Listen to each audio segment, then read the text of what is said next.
Hello, everybody, and welcome. And today I'm very pleased to be introducing Nevşah, who is a breathing science expert. And I'm very interested because I know, Nevşah, I know nothing about breathing. I hear a lot about it, so I'm really excited to learn from you. So just to give you a little bit of background on Nevşah, she has more than 20 years experience in this field of breathing science and is recognized globally as being an authority on dysfunctional breathing and thinking habits. Her posts include Vice President at the Graduate School of Behavioral Health Science and Founding President of Breath Coaching Federation. She also has one of the biggest breathing apps. And if we've got time at the end of this conversation, Nevşah, it'd be great just to have a quick chat about the app. And I know that at the time that this video, etc., is released, we are going to be offering to everybody the opportunity of the app. So welcome, Nevşah. Thanks for having me. So tell us a little bit about your background before we launch into how we should be breathing. Sure. Yeah, I started getting interested in breathing and breathing habits many years ago, and for personal reasons, because in my early 20s, I was kind of like feeling lost.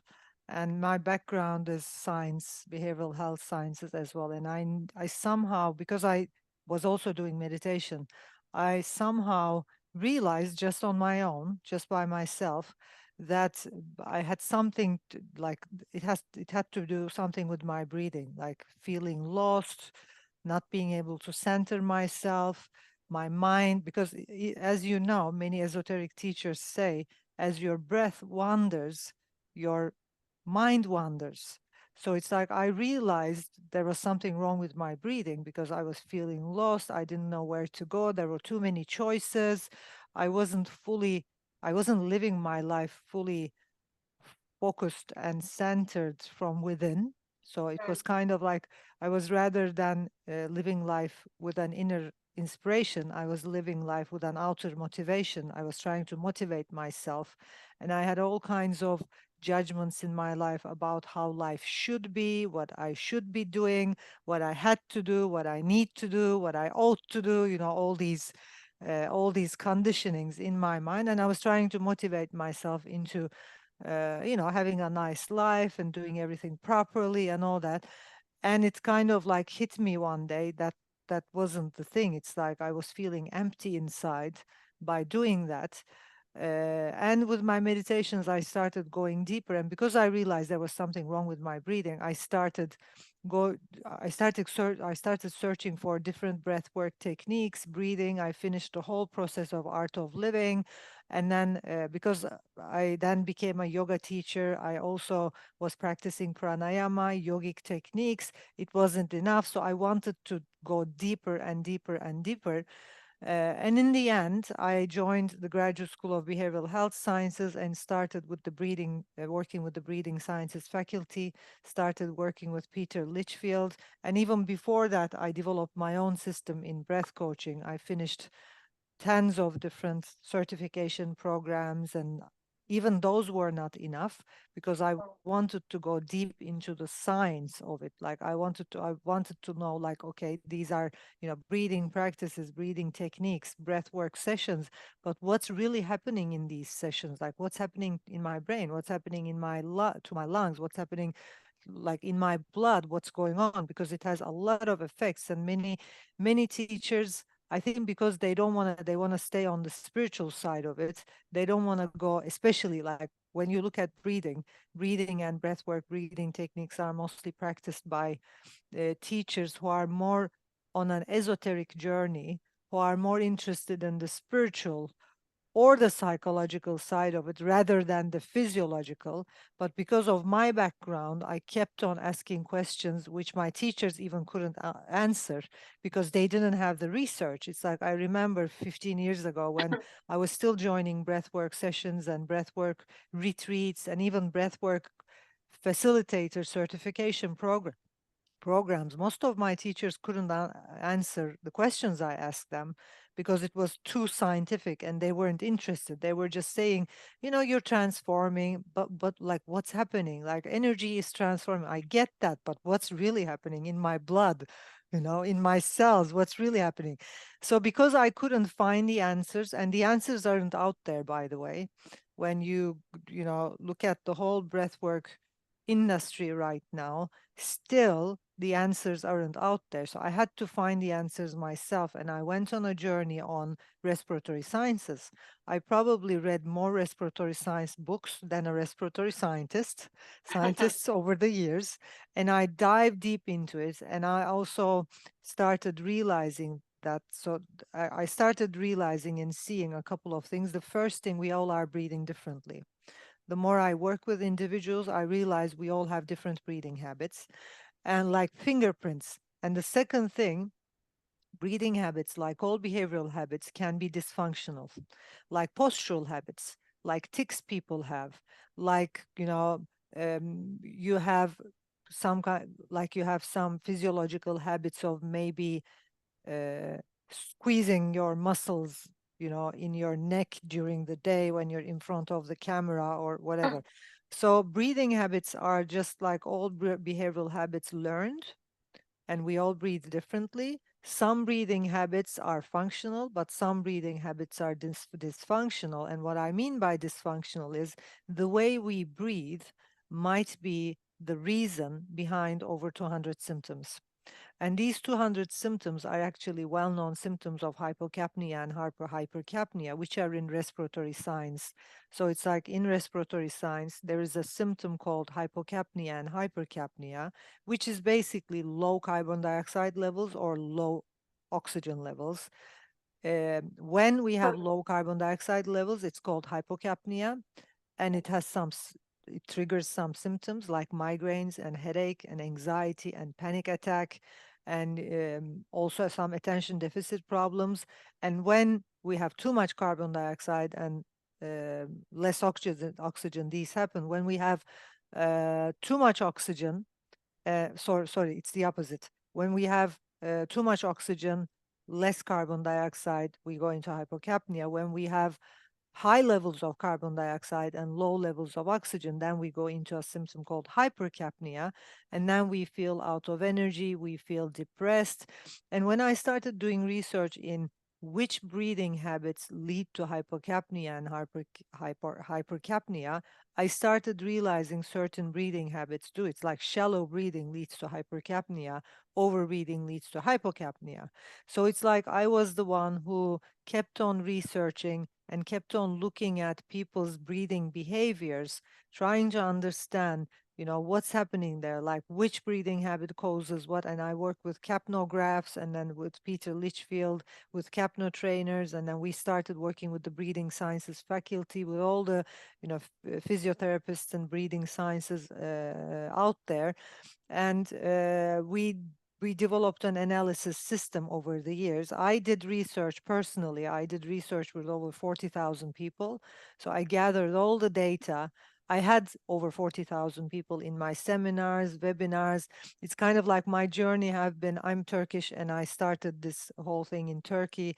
And because no one was interested in breathing and no one even knew the power of breathing, it's kind of like everything started really happening really fast. I was the only breathwork teacher. I was the only um, individual in those days, 20 years back then, interested in breathing and talking about breathing. So I kind of like over the years, in a couple of years, I became the breath lady.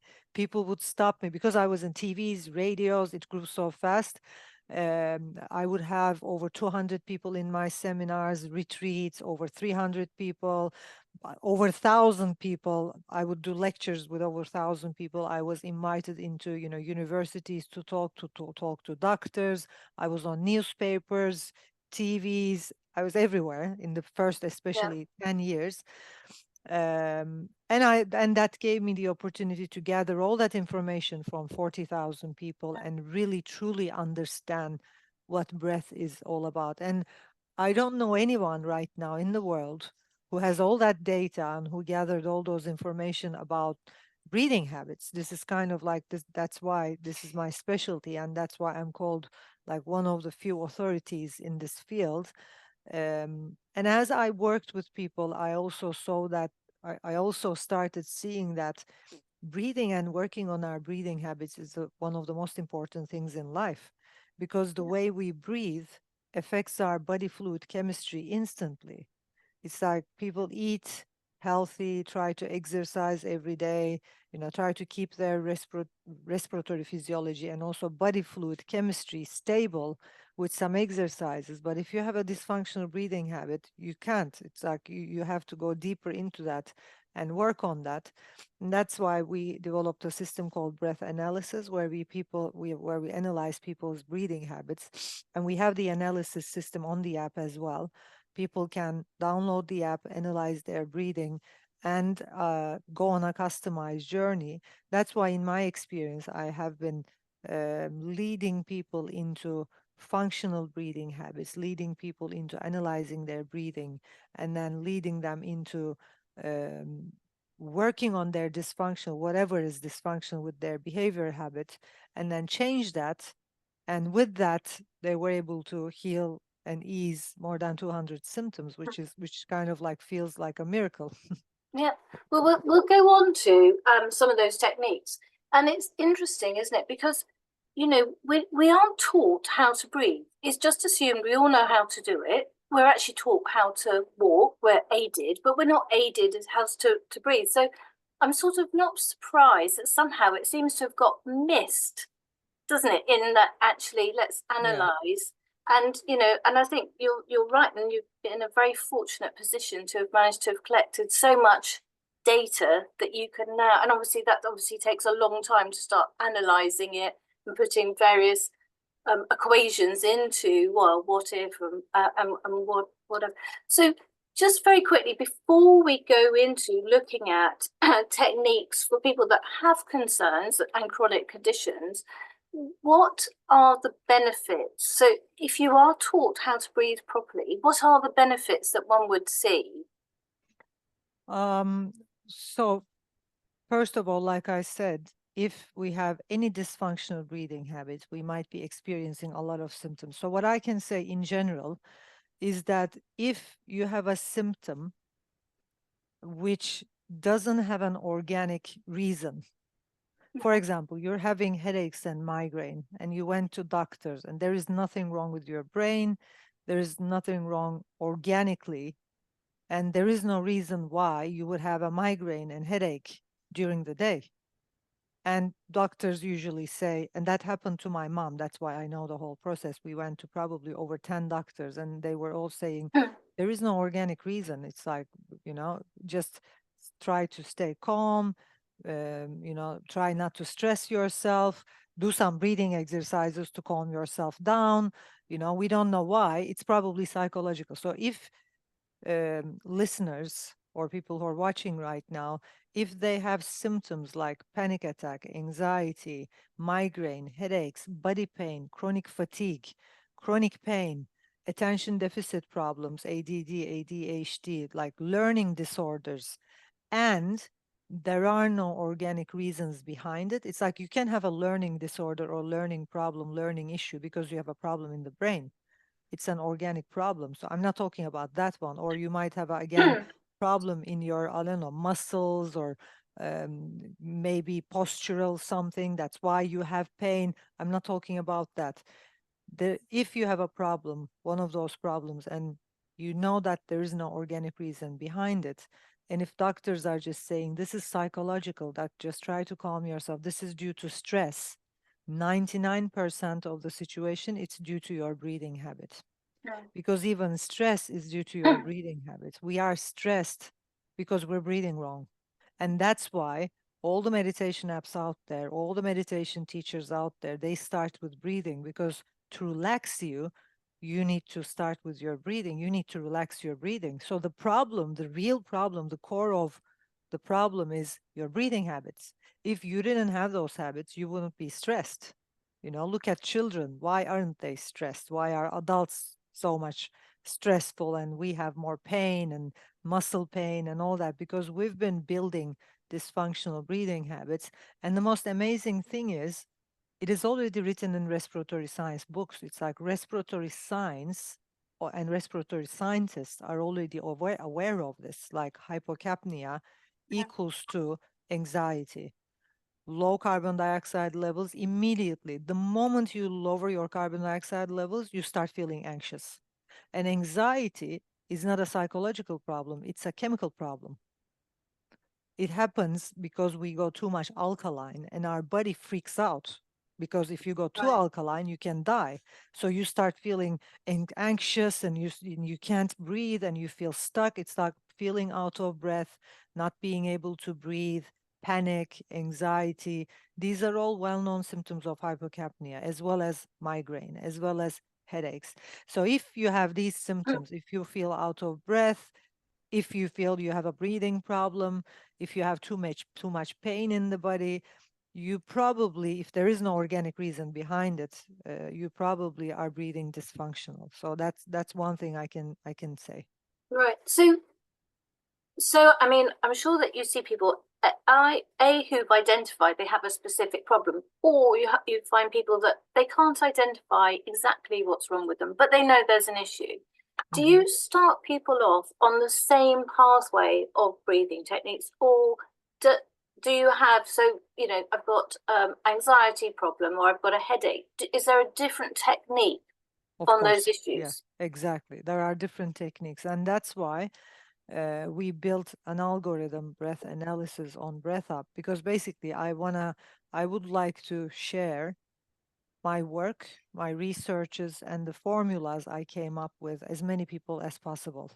And the only way to do that is through like a platform like BreathHub with an app, because I can't go on teaching. I mean, I was only able to teach and train and with all the power I had, over 40,000 people, but I would like this work to reach to millions, because there are millions of people suffering from dysfunctional breathing habits. People are having surgeries. People are using prescriptive medicine and poisoning themselves each day, and they could have just healed themselves with a couple of breathing Yes, techniques. without any Yeah. issue. Yeah. So when it comes to breathing, one breathing technique is not good for everyone. Right. And I think that's a bit missed in the breathwork industry or the meditation industry. Like people, I see a lot of videos on YouTube and everywhere. People think like this breathing technique is the best. Like if you practice this technique, that's great. Like I have some friends who got amazing results. Their lives transformed by, for example, Wim Hof breathing technique. I also have some friends who started having a lot of symptoms which they didn't experience before, just because they practiced Wim Hof breathing technique. So it's like I can't say Wim Hof breathing technique is a great technique because it doesn't work for everyone. Or rebirthing, for example. I have people who loved it, who took advantage of it. I have people who hated it and they didn't want to go to a session ever again because they had such a bad journey and process. Why? Because we are all breathing differently and we all need different breathing techniques. For example, if you're an overbreather and if you go to a holotropic breathing session, you might even have a heart attack because you're already overbreathing. And then people tell you to overbreathe and use the diaphragm. You're already using the diaphragm too much, more than many people. And due to that, probably experiencing symptoms like sleep apnea, headaches, again, anxiety, and then they lead you into breathing deeper through the mouth. Like you can have many problems right there in the session. So, when it comes to breath work, not all breathing techniques are good for everyone. So, if we want to breathe functional, if we want to change dysfunctional breathing habits, we need to go on a customized journey. Right. That's why with BreathUp, with the technology team, we built a unique algorithm where we ask you simple questions. Like you said, if you have migraine, anxiety, panic attack, and then how many times a week? From 0 to 7 or 0 to 10, like how bad is it? And then with all the data we gathered, with those answers to those questions, we know exactly how you're breathing and we know exactly which techniques you need. And then the app, the algorithm creates a unique journey for you, a customized journey where you can practice the breathing techniques you need specifically to get the best results. And you keep on practicing those techniques. And in the end, we're getting amazing results. Like when I first started the app, because I was usually training one-to-one, people one-to-one. Then I didn't have time for one-to-one with groups and everything. I was a bit skeptic, even myself, about whether it's gonna work or not. But I wanted to give it a try because I was doing sessions, especially through the pandemic, through Zoom, online, and I saw that it worked. So I was like, why not? It can work, and it's working amazing. Like, we're getting amazing results. People are sending us messages. They were able to heal migraines, and they say they were able to um, fully get free of their anxiety and panic attack, and they don't have chronic fatigue anymore, and they feel great, and they feel psychologically balanced and mentally in a different state. So, like, we've been hearing yeah, great results from people. So one thing that you're sort of saying is, I mean, what process works, breathing techniques works for one doesn't work for another, which is very true of any kind of medicine that we may take. And also to be careful as to which techniques you might employ to make sure that they are appropriate for you. So what, I mean, one of these techniques, I mean, if so, I said, let's say I'm suffering from migraines, and you went on a sort of breath course. I mean, how long, how long does it take? What's expected of me? Hmm. So we have, I mean, on the platform, like I said, we now have the app and also the breath coaches. I still organize retreats, which include breathwork sessions. Mm, Over the years, I also realized that um, we need different tools to support breathing, functional breathing as well. So I'm not only teaching breathing, but also I am teaching some methods that help people master all areas of life, transform their judgments, because um, as our mind wanders, our breath wanders, and our breath wanders, and our mind wanders. And as we judge, we start breathing dysfunctional. And as we breathe dysfunctional, we start judging. So I did some research on the brain as well, and like the neurological side of chemistry, the chemistry in the body. And I realized that, first of all, the way we breathe changes our body fluid chemistry instantly. So that's why it's very important. And our body fluid chemistry is very important because, for example, our brain lives in fluid, mhm. and if that chemistry changes to alkaline and acidic, it leads the brain to think in all kinds of distorted ways. So if people are wondering, why do we think this in all kinds of distorted ways? Like, why do our brain um, think stuff that create fear and anxiety and all that? Because of its chemistry, because the chemistry is wrong. In 7.4 pH, body fluid pH, we function perfectly. Our physiology, muscles, everything. It's like if I would um, if I would like to describe a perfect, physiologically in chemically perfect human being, I would just say 7.4 pH, because when we're on 7.4 pH levels, and our 70% of our body is fluid. So if the 70% fluid is perfectly balanced, 7.4, then everything functions amazingly. It's like the brain, lungs, everything functions properly. Well, But you see that because, with runners, don't you? So, when runners are running, they get better times because of the atmosphere that they're running in and all of those things. So I think that we can understand that the better air quality in, the better it is, and then obviously the better you learn how to use your lungs exactly, and exactly, breathe properly. But yeah. it are the results. I mean, so going back to so my question is it is it I just do one breath work, half an hour session, and I'm cured, or is it something that you have to build on? Like Yeah, it's like a muscle that you have to keep exercising yeah, to get the muscle to work, but also to get your brain to yeah, know how to do it. yeah.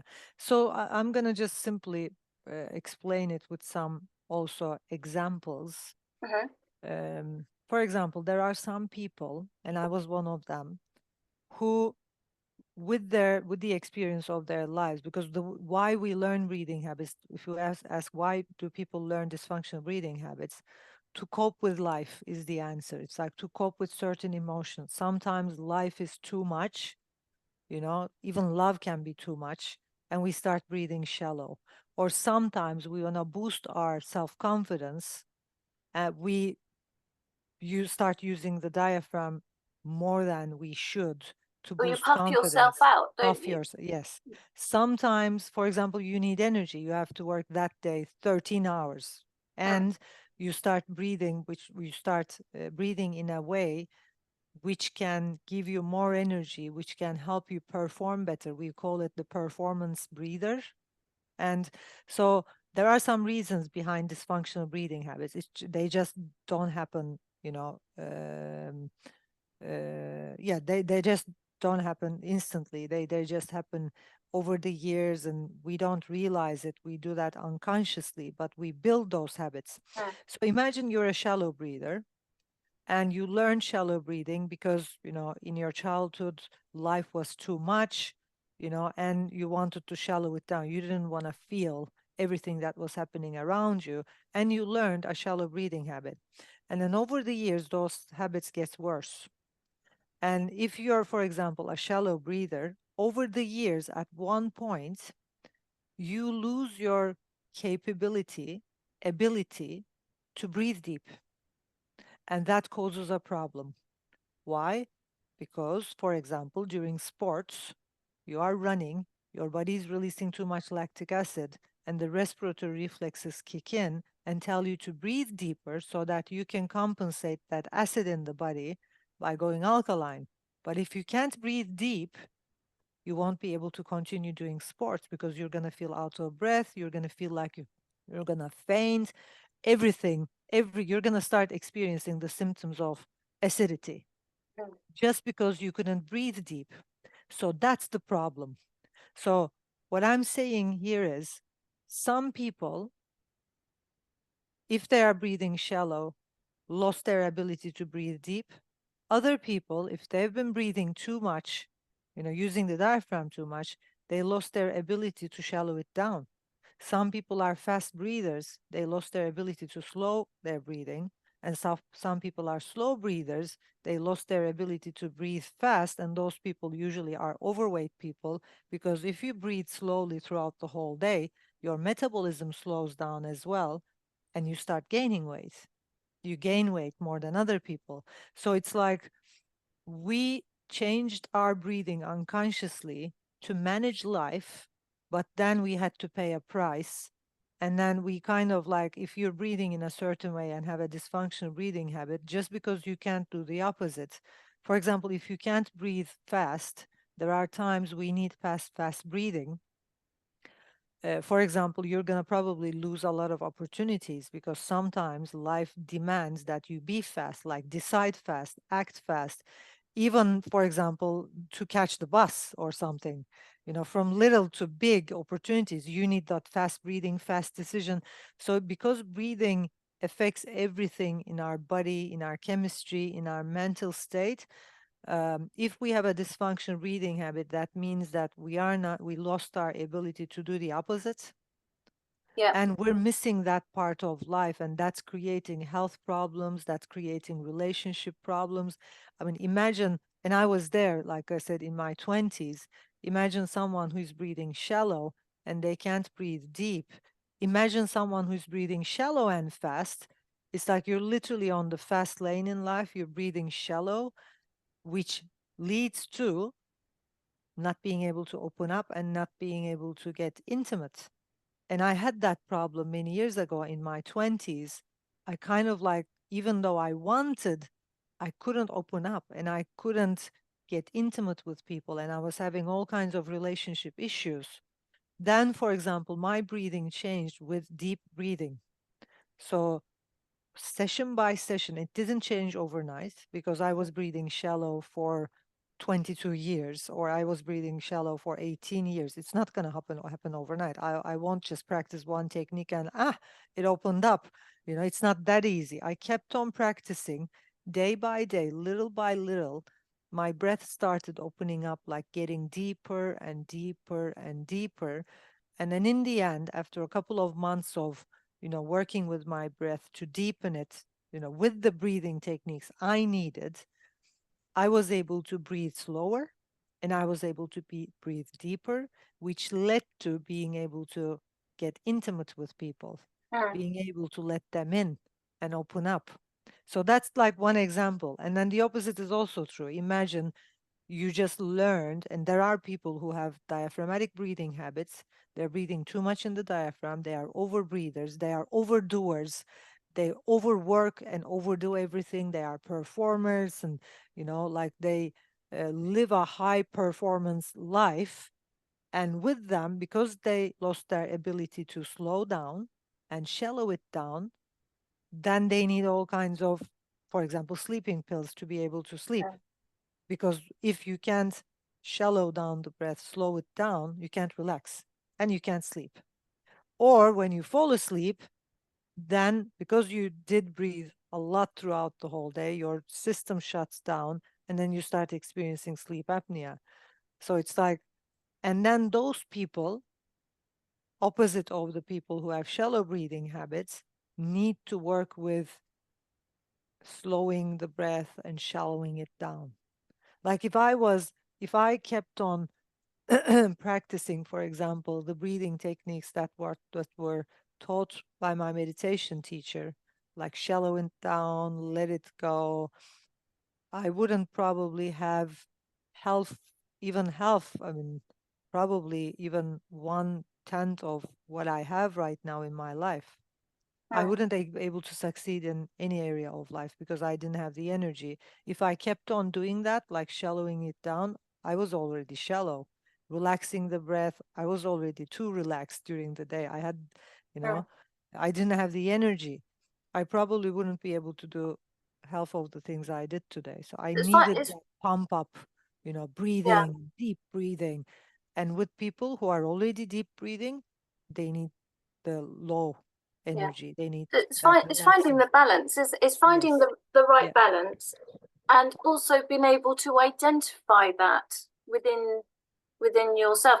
So exactly. once you've got the techniques, I presume though, like with anything, it's something that you do have to practice, or you end up Exactly. going back to a default because we're all basically lazy given the chance, aren't Yeah. we? So you have to so presumably, do you have some form of in your app, you advise people how you would have a maintenance program, for example? First of all, first of all, with breathing, I think when you analyze your breath, yeah, yeah, it's like when you use breath analysis and analyze your breath, for example, on the app, and you start practicing, you don't fully go back because with every breathing session, your breath changes a bit. So it's Right. like even if I practice as a shallow breather, even if I practice one breathing session who help me deepen my breath just a bit, I wouldn't be able to go back because Okay, it's so like you that's kind do of like a improve. stretching and that's kind of like an experience. You tap into another consciousness level and you tap into a different version of yourself and you can't go back. So with every practice you go one step further and one step further. And with breathing, what I also realize is if people go on a journey, especially with breath work, and start practicing the techniques they need, because they start getting results instantly in a couple of minutes, they usually continue. Mm, So we have, of course, because we're an app, we have notifications, we remind you, you can track, your sessions, also share the techniques you like with friends and all of that. But usually it's like what we have been seeing is people who use the app once or twice continue using it. And people who analyze their breathing habits and go on customized journeys use the app, but who just go ahead and try different techniques, they don't go on using the app. So it's like, I think it's all to do with the results we get. If mm. you get quick results, you continue. Well, I mean, we could continue talking for ages because it sounds really interesting. It's like you sort out the immediate problem and concern that one has. And Yeah, then from there, you get to a place where you say, right, I can see the improvements. What else can I now go on and progress and release in my own life, like confidence and all of those things, because I think that's how you do develop people along the pathway Yeah. of those things. Yeah, I mean, if you with an app, it's easier. If I was a teacher, it's harder to lead you into, I mean, help you with building a behavior. But with an app, it's easier because we send reminders, we send emails, we send, whatever you want. Like you can also remind the sessions to yourself, you know. So it's like, I think with technology, it's easier. Yes, and I Uh, think you can go on your own journey as opposed to, yes, yeah, exactly, absolutely. And you exactly. can come back a bit and then go down another one. So, Yeah. well, Yeah, and thank you. you can do it anytime, anywhere, by yourself, without Well, I'm needing definitely going to have a go because yeah, I'm now yeah. really, really intrigued. So, Nevşah, thank you so much for your time. I mean, Thank you too. I tell you what, it's really enlightening that you can really pinpoint and help people with specific conditions, and I think that's what I like Yeah, through science. yeah, yeah. Me too. Me Thank you too. very much. Thanks for having me. Thank you. Thank you.